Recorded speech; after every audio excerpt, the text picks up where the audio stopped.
Well, good morning. This is the beginning of part two of the teardown of this 427 FE block that I've been doing so that I can sell it on eBay and hopefully provide purchasers with a good idea of what's inside, what they're getting. In the last video, of course, I took off the intake manifold and the valve covers and the front cover. And we went through all that kind of stuff. Found a little bit of crud in here. I think nothing too bad.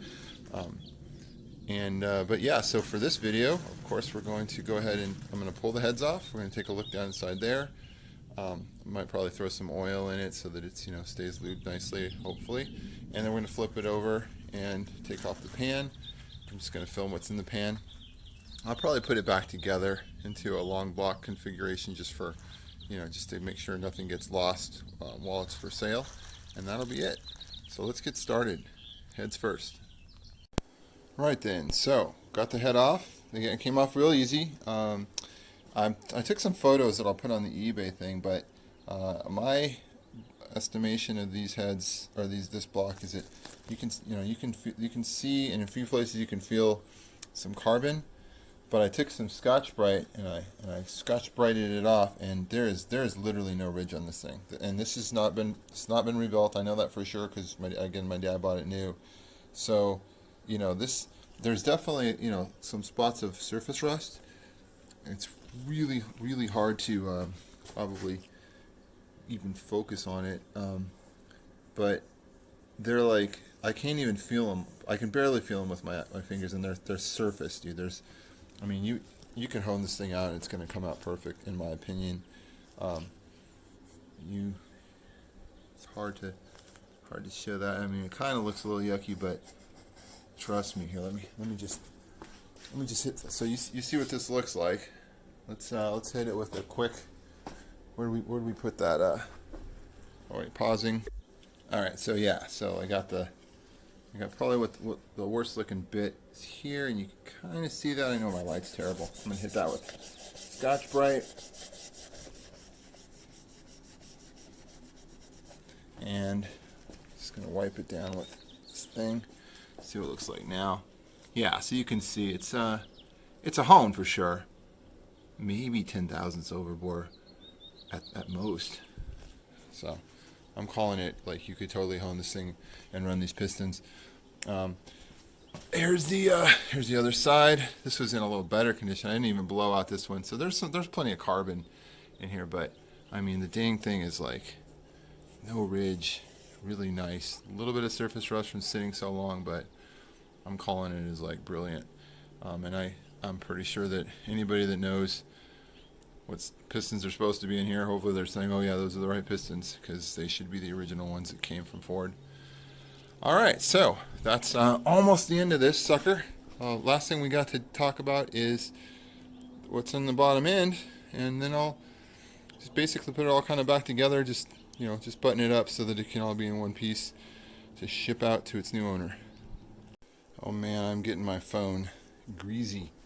That's okay. I got a phone cover, and you don't care because it's not your phone. Okay, so I got all of these, all the bolts out, and this I actually loosened this a long time ago to drain all the crud out of there. Speaking of the pan, it's not perfect. It's pretty close to perfect. I don't know how straight they're supposed to be. This one's not bad.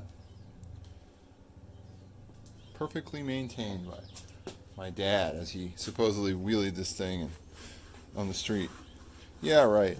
Okay, so figure I can do one reveal along with you in real time. Here, let's see. Right hand on the phone. Right hand on the phone. Okay, here we go. Ready? What does the crank look like? Ooh. Let's just put this down. Zoop. All right. Alright, I'll put this down. Pan. Yeah, crap, there's a good 1/4 inch of muck in there. But, again, I'm saying that's coagulated from years of sitting. And over here, the main show, got all the cranks. Here's some numbers on the caps. If you can even read it. Nah, it looks good. Looks really good, I think. Obviously nothing's broken in here. That's the main thing. We just get all the different views of this beautiful thing. It's nothing. Yep. Okay. If this is on eBay and y'all are wondering, you don't want to drive out, and you're wondering if I maybe missed a view or something, feel free to message me and ask me to send more pics. I'll be happy to do it. But yeah, this thing's just gonna go back together now, and just kick it like a long block. The eBay sale is going to be the stand, the engine, the little wooden stand I made for rolling it around, and of course all Panda carb, all the intake and everything, complete, ready to run, except for a quick cleanup and reseal, and home. I think you're done. Maybe some grease plugs. All right, hope you all enjoyed this. I sure did. Had fun taking apart this engine I've been seeing since I was a little kid, sitting under my dad's bench. So now I got to finally see what's inside it. And happy bidding. Thanks.